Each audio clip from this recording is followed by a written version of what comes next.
बिस्मिल्लाहिर्रहमानिर्रहीम। अस्सलामुअलैकुम students, welcome back to easy chemistry channel. जी तो स्टूडेंट, आज हम 10th की केमिस्ट्री का जो है जिसकी हमने न्यू बुक स्टार्ट की हुई थी जी 2026 के अकॉर्डिंग, इसका हम चैप्टर नंबर 1 डिस्कस कर रहे थे, जिसमें से आज हम बहुत ही इंपॉर्टेंट टॉपिक डिस्कस करने जा रहे हैं जो हमारे पास है जी एवोगैड्रोस लॉ।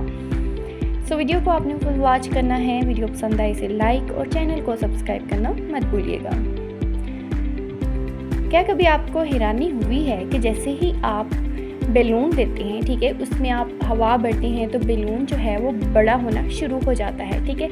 तो इसके पीछे जो साइंटिफिक रीज़न है वो आज हम डिस्कस करेंगे एवोगैड्रोस लॉ के लिहाज से।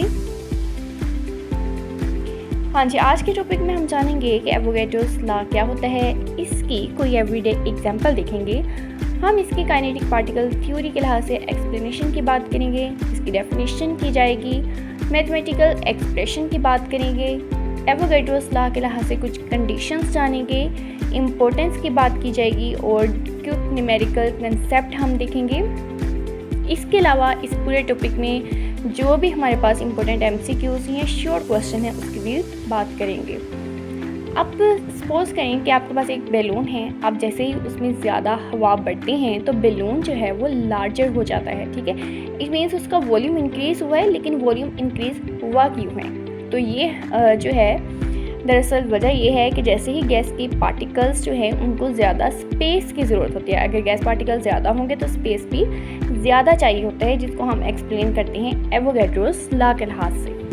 तो काइनेटिक पार्टिकल थ्योरी की एक्सप्लेनेशन की बात करते हैं। इसके लिहाज से gas particles constant random motion में होते हैं।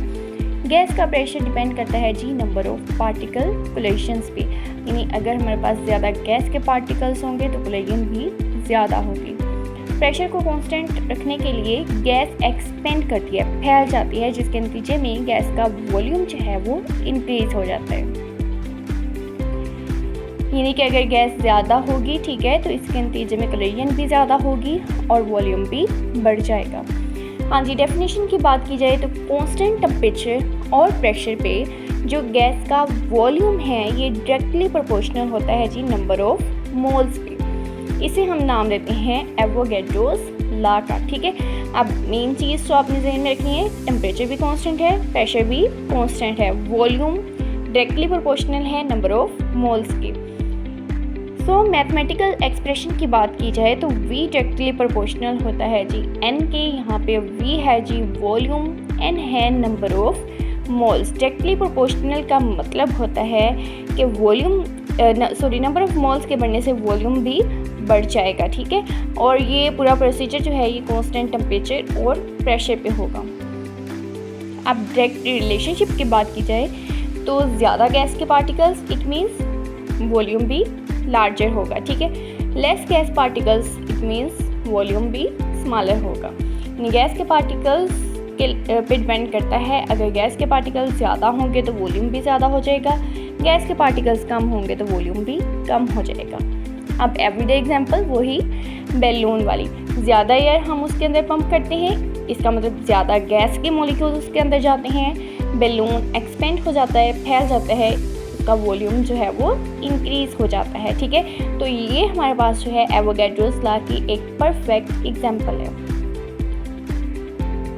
अब इक्वल वॉल्यूम कंसेप्ट के लिहाज से बात करें तो फर्स्ट करेंगे हमारे पास डिफरेंट गैसेस हैं, लेकिन इन तमाम गैसेस के जो नंबर ऑफ मोल्स हैं वो सेम है। जैसे 1 लीटर ऑक्सीजन है, 1 लीटर नाइट्रोजन है, 1 लीटर कार्बन डाइऑक्साइड है। इन सब में नंबर ऑफ मॉलिक्यूल्स सेम है at same temperature and pressure. तो इम्पोर्टेंस के लिहाज से बात की जाए तो एक तो ये गैस बिहेवियर को एक्सप्लेन करता है, ये केमिस्ट्री के कैलकुलेशंस के लिए यूज़ की जाती है एवोगैड्रोस लॉ को, ठीक है। मोलर वॉल्यूम को डिटरमाइन करने के लिए भी हेल्प आउट करता है, और जितने भी गैस लॉस हैं या स्टिचियोमेट्री है, ठीक है, उसको एक्सप्लेन करने में भी हेल्प आउट करता है।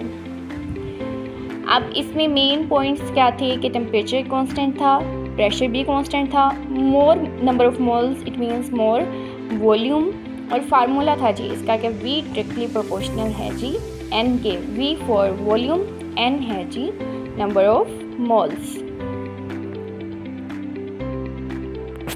अब इसमें हमारे पास इंपॉर्टेंट एमसीक्यू बनता है कि कांस्टेंट टेम्परेचर और प्रेशर पे वॉल्यूम जो है गैस का वो डायरेक्टली प्रोपोर्शनल किस चीज़ के होता है, प्रेशर के होता है, टेम्परेचर के होता है, नंबर ऑफ़ मोल्स के होता है या डेंसिटी के। तो करेक्ट आंसर है जी number of moles.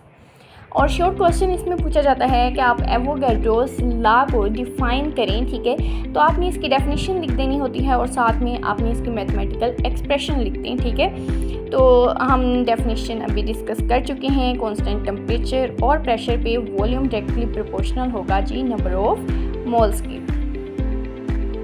So student, अगर आपको मेरी वीडियो हेल्पफुल लगी हो तो आप इस वीडियो को लाइक और चैनल को सब्सक्राइब करना मत भूलिए और इसको नेक्स्ट अपने फ्रेंड्स के साथ भी शेयर कर दें। कल को इंशाल्लाह हम हाज़िर होंगे अपने नेक्स्ट लेक्चर के साथ, जो कि हमारे पास है जी डिफ्यूजन ऑफ गैसेस। इसको हम सिंपल और इंटरेस्टिंग वे में डिस्कस करेंगे।